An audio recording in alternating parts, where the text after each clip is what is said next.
বন্ধুরা আমরাও চলে এলাম সেই ঘণ্টেশ্বর বাবার মন্দির। আর ঘণ্টেশ্বর বাবার মন্দির আমরা সকালে আসতে পারিনি, তাই বিকেল বেলা চলে এলাম। চলো দেখতে থাকো পুরো ঘণ্টেশ্বর বাবার মন্দিরটা। বিকেল 5:30 বাজে, আর 5:30টার সময় আমরা ঘুরতে ঘুরতে চলে এলাম সেই মন্দির। আর মন্দিরের চারদিকটা ঘুরে দেখছি কিরকম কি ধারা। আমি কোনোদিনও এসিনি, যাবো এই প্রথমবার এলাম। চলো দেখতে থাকো পুরো এই মন্দিরটা। আর মন্দির তো বন্ধ হয়ে গেছে, আর কত পাখি উপরের দিকে। আর এখানে জল দিয়ে ধোয়াধুয়ি চলছে আর কি।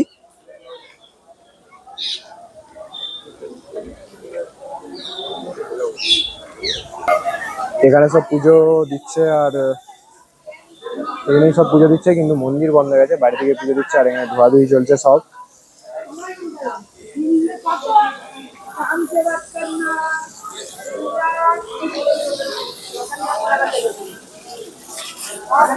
এখানেও ঠাকুর আছে, আর এ পাশটা পুকুর।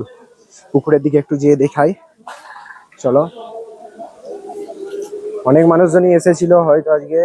আজকে চতুর্থ সোমবার, আর চতুর্থ সোমবারে অনেক মানুষজনই এসেছিল।